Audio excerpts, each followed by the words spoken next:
Hello friends, welcome to 5 second GK. இந்த வீடியோவில் 2024 economics questions தான் பார்க்க போகிறோம். ப்ரீவியஸ் வீடியோவில் கேட்ட கொஸ்டின்கான கரெக்ட் ஆன்சர் மந்தை. கரெக்டாக பதில் சொன்ன 5 செகண்ட் ஜிகே நண்பர்கள் அனைவருக்கும் வாழ்த்துக்களை தெரிவிச்சுக்கிறோம். மக்கள் தொகையில் 1951ஆம் ஆண்டு டேஸ் எனப்படுகிறது. விடை சிறு பிளவு ஆண்டு. 1951ஆம் ஆண்டு மக்கள் தொகை பெருக்க வீதம் 1.33% 1.25% குறைந்து வந்தது. ஆகையால் இது சிறு பிளவு ஆண்டு என அழைக்கப்படுகிறது. 1921 பெரும்பிரிவினை ஆண்டு, 1951 சிறு பிளவு ஆண்டு, 1961 மக்கள் தொகை வெடிப்பு ஆண்டு, 2001 100 கோடி மக்கள் தொகை ஆண்டு. சரியான இணையை கண்டுபிடி. நிதிக்குழு காலம் மற்றும் தலைவர். விடை 2 மற்றும் 4 சரி. சி ரங்கராஜன் நிதிக்குழு காலம் 2005 to 2010. என்கே சிங் நிதிக்குழு காலம் 2020 to 25ஆம் ஆண்டு. 6ஆம் ஐந்தாண்டு திட்டத்தில் சரியானவை: 1. வறுமை ஒழிப்பதுதான் இதன் முக்கிய நோக்கம். 2. இது முதலீட்டு திட்டத்தை அடிப்படையாக கொண்டது. 3. இத்திட்டத்தின் வளர்ச்சி இலக்காக 5.2% நிர்ணயம் செய்யப்பட்டிருந்தது.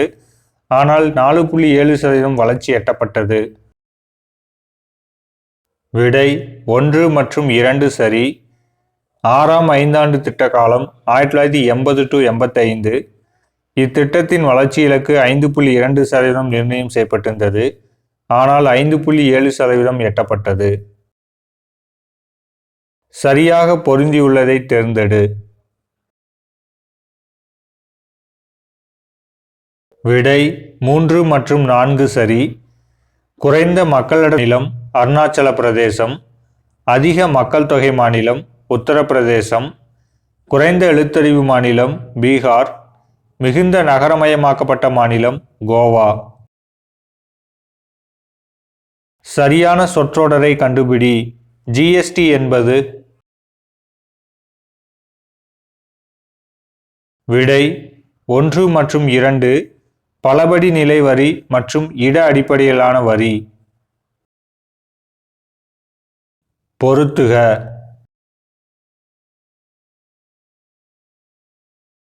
விடை 4, 1, 2, 3. ஜவஹர்லால் நேரு தேசிய திட்டக்குழு, எஸ்.என். அகர்வால் காந்திய திட்டம், எம்.என். ராய் மக்கள் திட்டம், ஜே.பி. நாராயணன் சர்வோதய திட்டம். தமிழ்நாடு மின் ஆளுமை முகமை எந்த ஆண்டு உருவாக்கப்பட்டது? விடை 2007. பின்வரும் நிகழ்வுகளை காலவரிசைப்படி ஒழுங்கமைக்கவும். விடை 2, 3, 1, 4. கீழ்கண்டவர்களில் யார் நிதி ஆயோக்கின் ஆளும் குழுவின் ஒரு பகுதியாக இல்லை? விடை 2 மட்டும். பொருத்துக. நிதி ஆணையம் மற்றும் அதன் தலைவர்கள். விடை 4, 2, 3, 1. 14வது நிதி ஆணையம் ஒய்.வி. ரெட்டி. 13வது நிதி ஆணையம் விஜய் கெல்கர். 12வது நிதி ஆணையம் சி ரங்கராஜன். 11வது நிதி ஆணையம் கே.சி. பண்ட். 15வது நிதி ஆணையம் என்.கே. சிங். 16வது நிதி ஆணையம் அரவிந்த் பனகாரியா. 2வது ஐந்தாண்டு திட்டத்தின் முக்கிய நோக்கம் எது?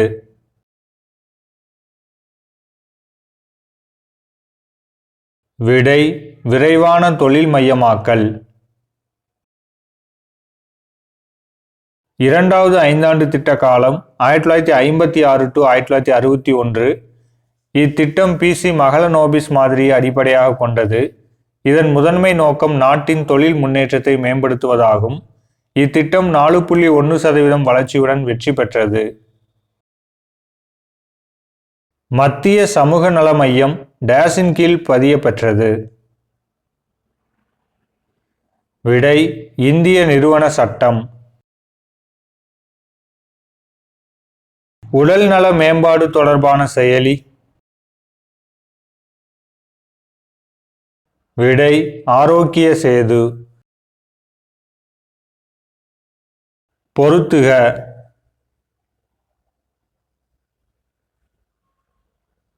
விடை 4123. நாடு முழுவதும் கோவிட்-19 பாதிப்புகள் அதிகரித்த போதிலும் 2022 ஜனவரி மாதத்திற்கான மொத்த ஜிஎஸ்டி வசூல்.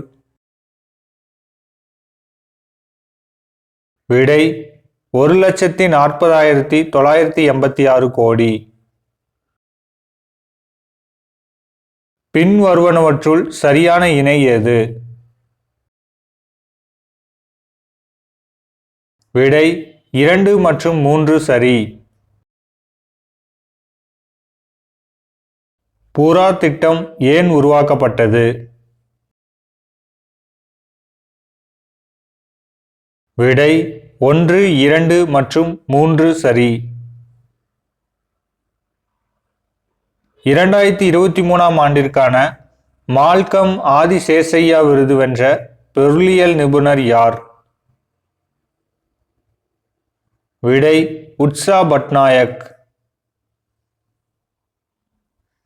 1979 திட்ட கமிஷன் பணிக்குழு மேற்கொண்ட நகர்ப்புற மறுமை மதிப்பீட்டின்படி ஒரு மாதத்திற்கான தனிநபர் நுகர்வு செலவு எவ்வளவு? விடை ரூபாய் 56.7. பொருத்துக.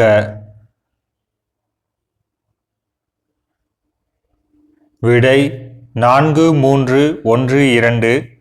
ஐடிபிஐ பேங்க் 1976, நபார்டு 1982, விவசாய மறுகடன் மேம்பாட்டுக் கழகம் 1963, மாநில நிதிக் கழகங்கள் 1951.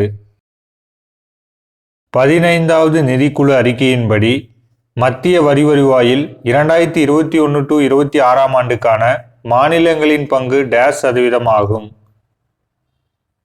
விடை 41.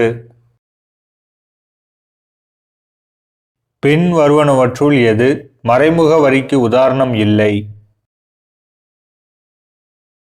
விடை வருமான வரி. வருமான வரி என்பது நேர்முக வரி. தமிழ்நாடு தொழில் வளர்ச்சிக் கழகம் என்ற ஒரு முகமை கீழ்காணும் தொழிலை வளர்க்க உருவாக்கப்பட்டது. விடை கனரக மற்றும் நடுத்தர தொழில். தமிழ்நாடு அரசு தொழில் முகமைகள் தொடங்கப்பட்ட ஆண்டு. டிட்கோ 1960, சிப்காட் 1971, டான்சிட்கோ 1970, டைசி 1949, டான்சி 1965. தமிழ்நாடு மாநில மனித மேம்பாட்டு அறிக்கை 2017 பாலின சமமின்மை குறியீட்டெண் முதல்நிலை இருக்கும் மாவட்டம்? விடை நீலகிரி. மேத்தா குழுவின் பரிந்துரைகள் தேசிய வளர்ச்சி குழுவினால் எப்போது ஏற்றுக்கொள்ளப்பட்டது? விடை ஜனவரி 1959. டாக்டர் தர்மாம்பாள் அம்மையார் நினைவு உதவி எந்த வகை பெண்களுக்கு வழங்கப்பட்டது? விடை விதவை மறுமணம் உதவித்தொகை. கோவிட்-19க்கு பிறகு தமிழ்நாட்டின் பொருளாதார வளர்ச்சி நிலையான விலையில் டேஸ் சதவீதம் உயர்ந்துள்ளது? விடை 8%. மனித வளர்ச்சி குறியீட்டு மதிப்பீட்டில் சேர்க்கப்படாத சரியான ஒன்றை தேர்ந்தெடு. விடை பிறப்பு வீதம். தீனதயாள் அந்தியோதயா திட்டம் உருவாக்கப்பட்டது? விடை நகர்ப்புற வறுமையை குறைக்க. ஒரே வரி ஒரே சந்தை ஒரே நாடு என்ற பொன்மொழி எதனுடன் தொடர்புடையது? விடை சரக்கு மற்றும் சேவை வரி ஜிஎஸ்டி. டைசல் இதனோடு தொடர்புடையது? விடை 4 உயிரி பூங்கா. தமிழ்நாடு அரசு புத்தொழில் கொள்கையை நடைமுறைப்படுத்திய ஆண்டு? விடை 2018. பற்றாக்குறை நிதியாக்கத்தின் விளைவு என்பது? விடை பண அளிப்பு அதிகரிப்பு. இந்திய அரசு முதல் தொழில் கொள்கையை அறிவித்த ஆண்டு? விடை 1948 ஏப்ரல் 6. இந்தியாவில் உள்ள வரிகள்? விடை இரண்டும், நேர்முக வரிகள் மற்றும் மறைமுக வரிகள். பண்டங்கள் மற்றும் பணிகள் வரி இந்திய பாராளுமன்றத்தில் எந்த ஆண்டு நிறைவேற்றப்பட்டது? விடை 29 மார்ச் 2017. ஜிஎஸ்டி நடைமுறைக்கு வந்த ஆண்டு? 1 ஜூலை 2017. பொறுத்துக.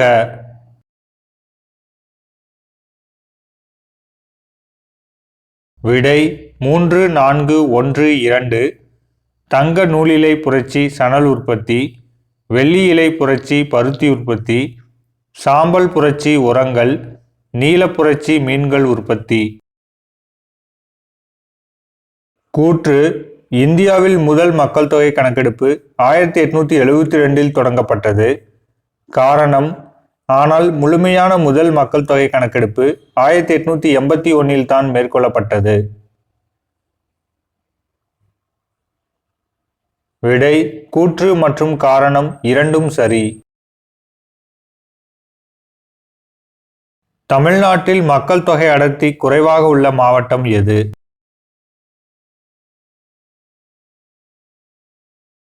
விடை 2 மட்டும், நீலகிரி. பின்னலாடைகளை ஏற்றுமதி செய்யும் திருப்பூரின் வேறு பெயர்? விடை பின்னலாடைகளின் நகரம். சிறப்பு பெயர்கள்: தமிழ்நாடு நூல் கிண்ணம், சேலம் எஃகு நகரம், திருப்பூர் பின்னலாடைகளின் நகரம், சென்னை வங்கி தலைநகரம், சிவகாசி குட்டி ஜப்பான், கோவை பம்ப் நகரம். ஆத்மா நிர்பார் பாரத் என அழைக்கப்படுவது? விடை சுயசார்பு இந்தியா. சிவப்பு புரட்சியுடன் தொடர்புடையது? விடை 2 மற்றும் 3 மட்டும், இறைச்சி, தக்காளி. எது ஒன்று பொதுத்துறை இல்லை? விடை டிஸ்கோ. 1954 ஆண்டு முதலில் பண்டங்கள் மற்றும் பணிகள் வரியை அமல்படுத்திய நாடு? விடை பிரான்ஸ். மேற்கு வங்காளத்தில் உள்ள வங்காள இரும்பு தொழில் கம்பெனி நிறுவப்பட்ட ஆண்டு? விடை 1870. உழவர் கடன் அட்டை 1998 யாரால் தொடங்கப்பட்டது? விடை மைய வங்கி மற்றும் நபார்டு வங்கி. நிதி ஆயோக்கின் நிர்வாகி யார்?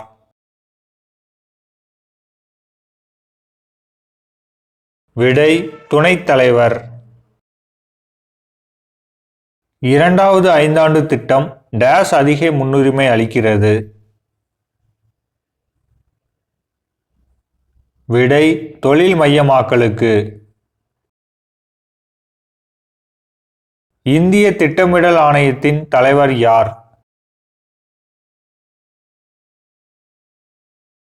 விடை பிரதம மந்திரி. நீடித்த வளர்ச்சிக்கான இலக்குகளின் செயற்பாடுகளை கண்காணிப்பதற்கான முதன்மை நிறுவனம் எது?